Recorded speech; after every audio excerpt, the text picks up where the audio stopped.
Anointed Warriors. What's up, spiritual family? Welcome back to Mount Fitness MBS Ministry, where I am your host, Brother Minister Mongoose, and where a ministry has been raised up by him to serve those, to heal those, to guide those, to follow those, because we all have something to offer. Those that are hurting, those that have made mistakes, those that are lost, those that may be in seasons of confusion, financial despair. And their mistakes could be anything from wronging someone, committing crimes, incarceration, drug addictions.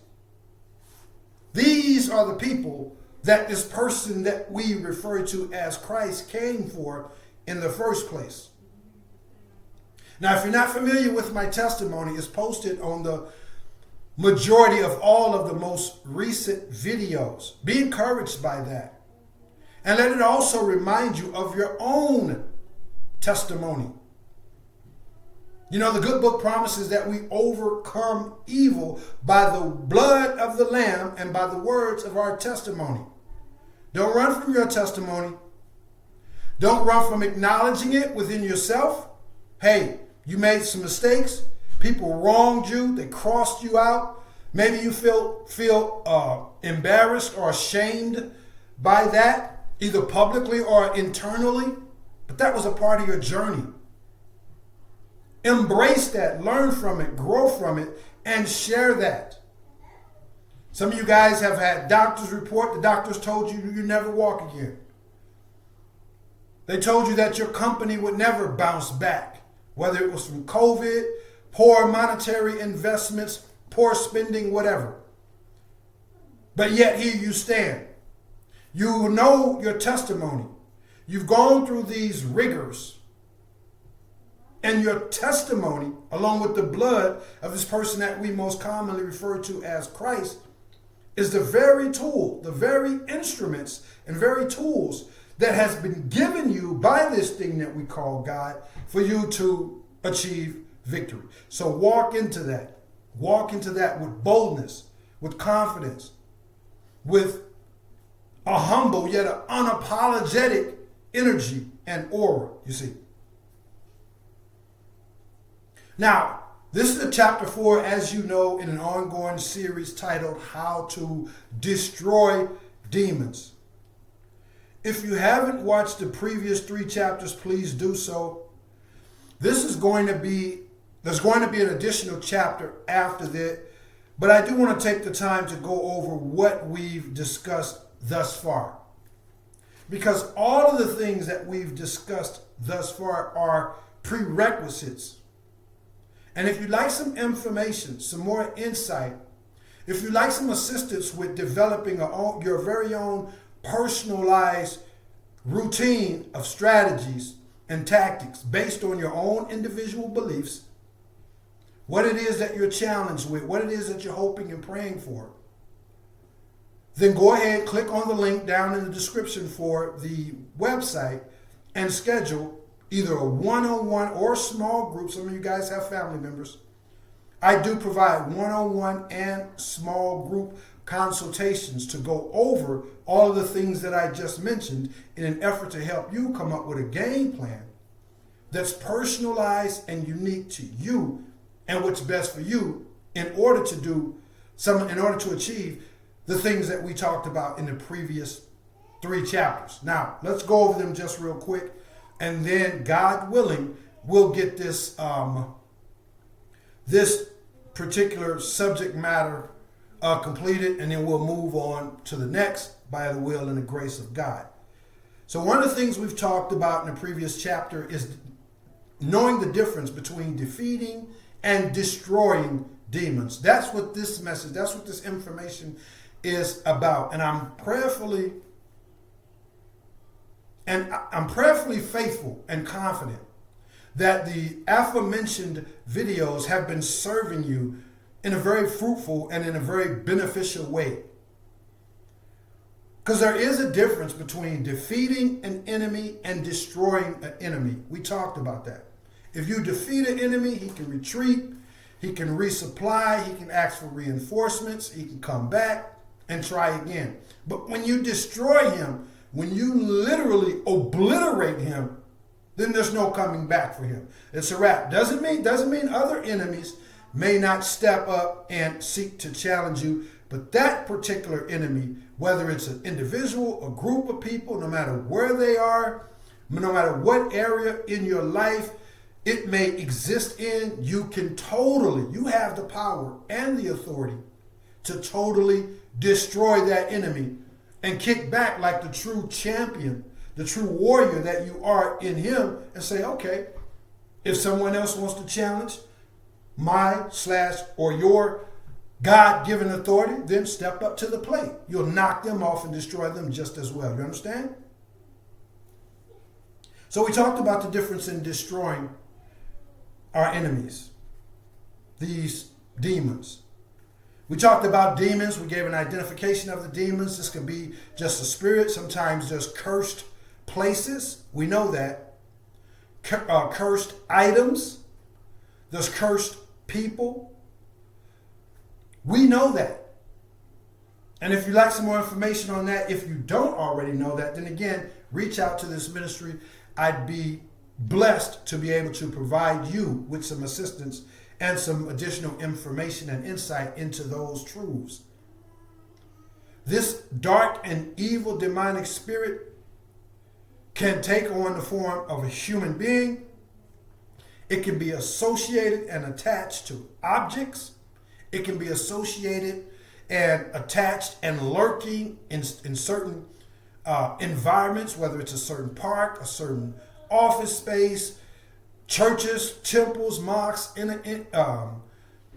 synagogues. The enemy has infiltrated all of those different locations. And only if those locations are truly bearers of the light and they know themselves and what they're up against, then those places have fallen victim and have been overrun and conquered by the enemy. That's just the truth. You all know it. Whether you go to the mosque, temple, church, synagogue, whether you're an atheist, when you go to these places of solitude and these places of rest, and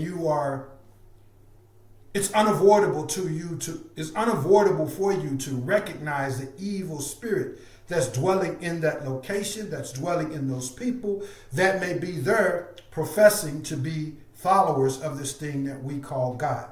You understand?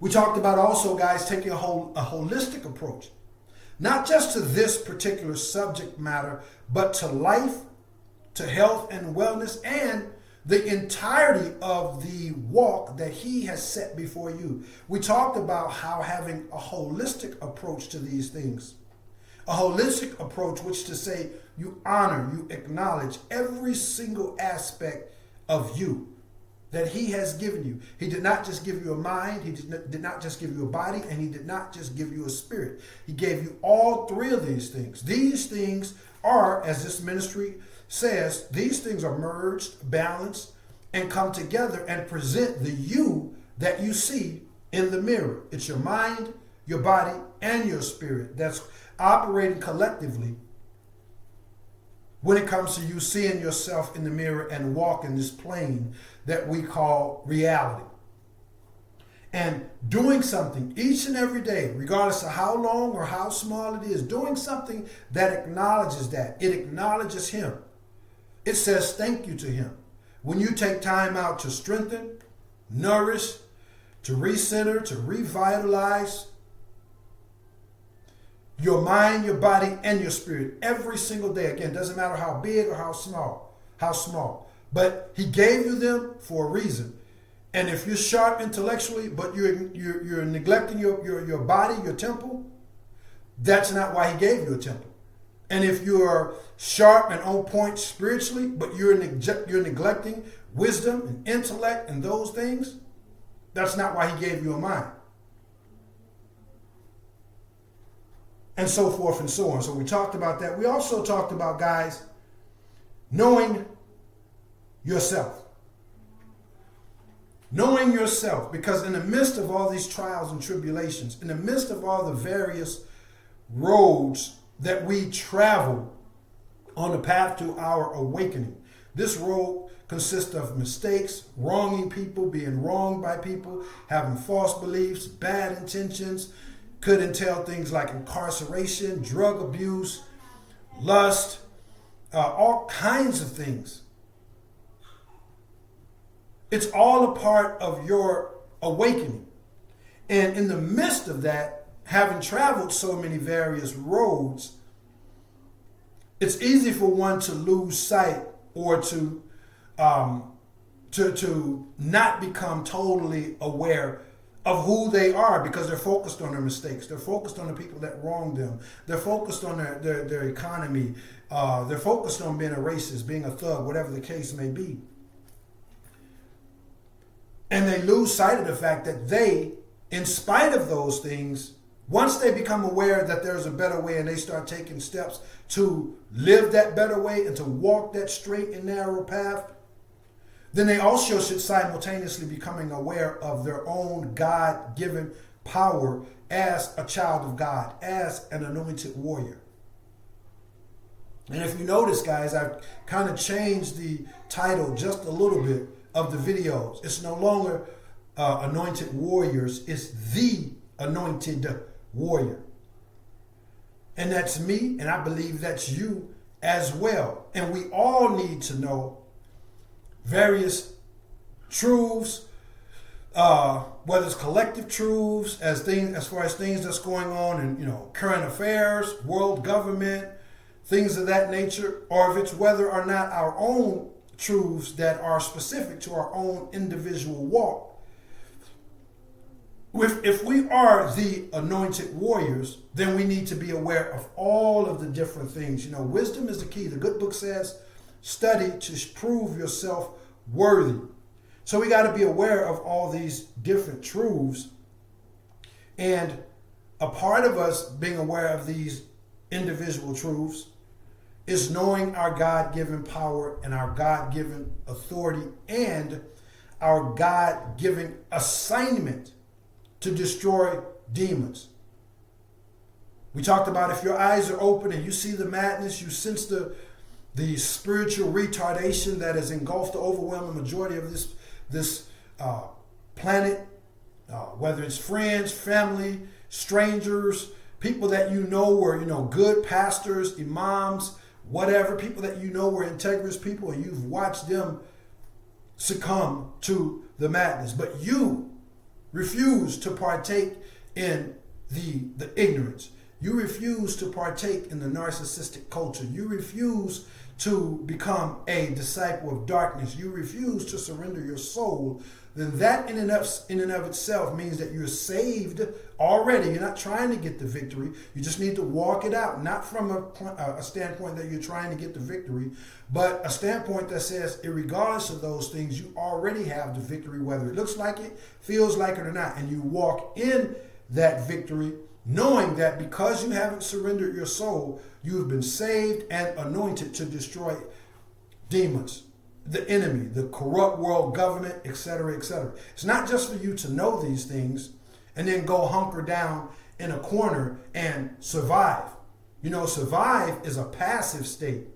When you're trying to survive, you're just trying to sit still, wait out the storm, and all of these different things. But when you know your power and authority, you go out to conquer these things. Not like you're looking for negativities, you're searching demons out. You're just aware of the fact that your light is equivalent to walking into a football, baseball stadium where it's nighttime, all the lights are out, and you're carrying a candle. So you know that darkness is everywhere that you turn that light. You're here to turn that light, shine that light, not just so that you can see where you're going in the light, but so that others can see that there is a better way and they don't have to fear the darkness. You, by way of this thing that we call God, can be the candle that lights the path of their footsteps, you see. So we talked about that as well. Knowing that you have the power, knowing that you have the authority, and knowing that it is your God-given assignment. We also talked about knowing your enemy and knowing that your enemy, is a predator. He's not just sitting around waiting on you to come to him. He's not just sitting around waiting on those of us who carry the light to make a mistake or slip and fall. He's out there hunting. He's hunting us. Even though he's aware of the fact that we are capable, we are anointed to destroy him, there's nothing that he can do about it. So then why would he be stalking us, Minister Mongoose? Well, it's because he knows that you can destroy him.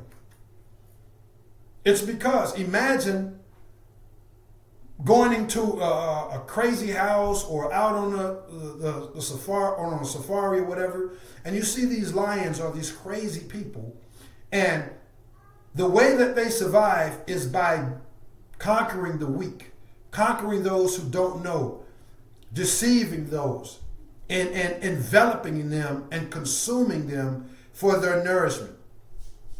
And here you come along with the power to stop them. You can stop their feast.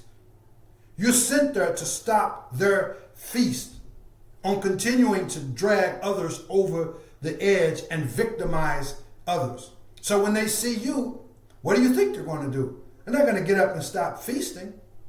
They're going to try and attack you. They're going to leave those people that they can attack and conquer with ease, and they're going to stop you because you represent what stops them. We talked about the different ways that they seek to stop you, hurdles, witchcraft, different kind of maneuvers. If you'd like more follow-up on that, you can send me an email or watch some of the previously mentioned videos. But this is why the enemy attacks you. But you got to know yourself, know your power, know your authority, and you also got to know your enemy as well. You also got to know not just your enemy, that he's a predator and that he sees you as a threat, You got to familiarize yourself with the way that the enemy is working against you. For some of those, it may be in your health or the neglect of your health. For some of those, it may be in your finances. No matter how hard you work, you can't make ends meet. For others, it may be in your finances because you're doing some unthoughtful or some reckless spending, whatever the case may be. For some of you guys, it may be in your relationships. You're trying to hold on to a relationship that he has told you to let go of. So whatever area the enemy is attacking you, you need to be aware of that, and you need to be aware of the means in that area that the enemy is using to attack you. We also talked about knowing your power and how to activate your power. Yes, it begins with knowing your power. They did studies on, I'll go with the elephant. They get a baby elephant and they put that lock and that chain around one of its back legs and they stick it into the ground as a baby. And that elephant, pulls and cries and struggles and tries to pull that chain and that stake up out the ground, and he can't. This is how the enemy attacks those of us who carry the light, so that we never become aware of the fact. Just like that poor elephant. During our initial stages of our awakening, we go through these bumps and these bruises, making all these mistakes and all these different things. And never really mature, because just like that baby elephant, even though that elephant grows to become over a ton, it's grown to 5, 6, 8, 10 times its size as it was when they put that cuff, that lock and chain on his leg. All they do is adjust the size of it, because he keeps growing. Obviously, the same little baby size doesn't fit. All they do is adjust the size of it. But it's the same chain. They don't put on a bigger chain, a thicker chain. They don't nail it into the ground any further. They don't cement it in there. They just leave him there. And because he's gone through all that struggle trying to pull it up, he never realizes that as an adult / as a fully spiritually awakened being, he is more than capable of very easily pulling that thing up like taking candy from a baby. And now you comprehend why the battles against you have been so consistent and so intense over the years. So we got to know what we're capable of. This is how you activate it. It's not just about knowing, as I mentioned. It's about knowing and then putting corresponding actions with that. Again, that lion could easily just pull his leg up and walk off. But if you don't put that correlating or corresponding action with that, then the lion, I may have said lion, but the elephant, he just stays there for the rest of his days. He never pulls against it again.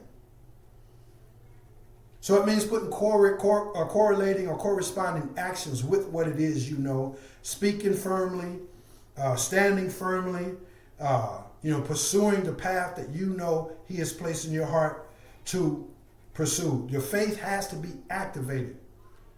When he told Moses, when Moses led the children of Israel into the desert and Pharaoh's army was closing behind, he told Moses to walk out into the middle of the sea. You know what? Moses could have just stood there and said, you know what? How does this make sense? He said, walk out to the middle of the sea and I'm going to make a way for you.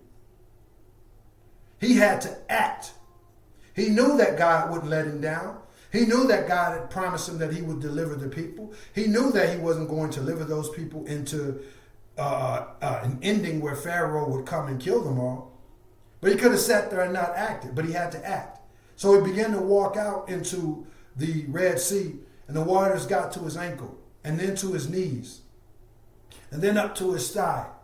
He had to keep activating his faith, even though when it got to his belly button, his chest, to his chin. So even though things get rough, even though things don't seem like they're going to work out, we would be telling a whole different story if Moses had said, hey man, this water is up to my chin. What do I do now? But he had to keep walking. He had to continue to activate his faith. And then the Red Sea parted. So whatever the Red Sea is in your life, you have to know that you've been given the power and the authority. He's been with you all along, and you have to keep walking. So that's a quick rundown of some of the things I may have mistakenly omitted and left out some of the things that was previously discussed in chapters 1 through 3. But if I did, hey, that's why I humbly recommend that you guys watch those other chapters. Now, in chapter 5, we're going to put out a couple of different more. We're going to be a little bit more specific in exactly how you destroy the demons. There's been a lot of specific information given thus far, a lot of generalized information, because ultimately we can know these truths, but if we don't know how to activate them based on our own religious beliefs, our own ethnicity, our financial standings, whatever, if we don't know how to activate this, then it's all for naught. So again, hit the link in the description, schedule yourself, reserve yourself a one-on-one or small group consultation via phone call or via a live chat phone call, and we can go over the information and we can pray about it, and we can see what the Holy Spirit would have us to come together and unite to put, as far as putting forth a game plan and a protocol in order for you to do all of these things, how to know your authority, how to stay focused, etc., etc.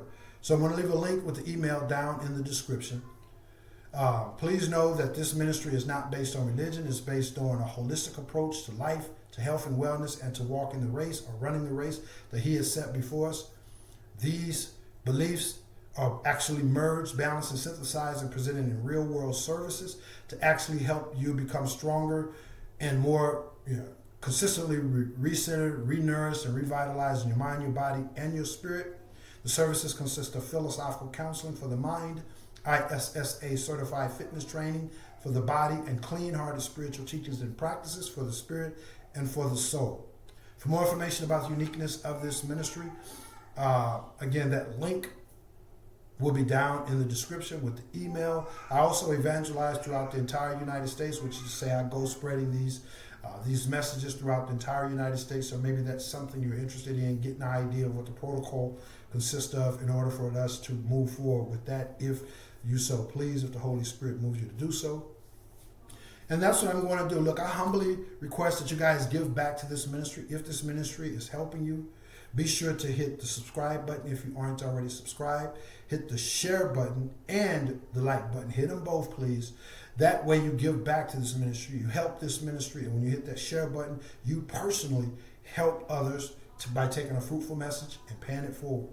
Do these things to help this ministry, to help others, and plant your seed for abundant harvest of return, because he's promised to be a helper to those who are a helper of others. If the Holy Spirit moves you to be a helper of this ministry, I'm going to leave a link down in the description so that you can plant a monetary seed, and you will, according to his word, not mine, you will, and I speak his word, of course, but you will receive an abundant harvest for that as well. Anytime we help someone, whether it's this ministry, me helping you, you helping others, particularly when we don't just help those that's in our small circle, those that we should be helping anyway.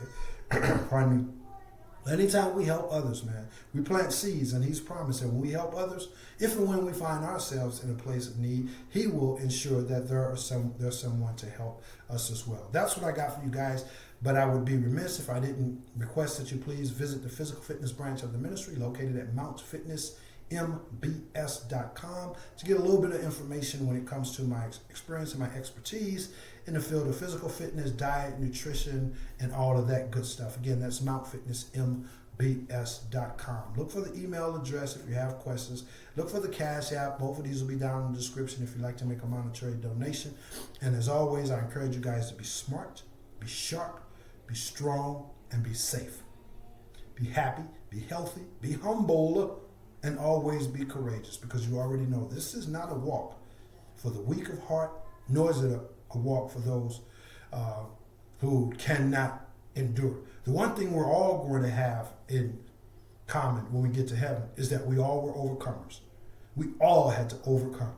So always be courageous as well, guys. Please also remember that in life, there's only two different paths. One path leads to blissful ignorance. The other path leads to meaning, purpose, and fulfillment in your life.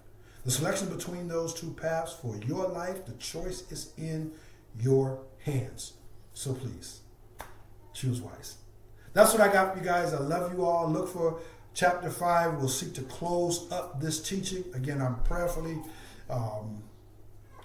confident that it's been beneficial and useful to you. And we'll try to get this closed up in the next chapter. I love you all. I'm praying for you all. I'll see you on the next one. I am Brother Minister Mongoose, and I will holler back. Peace.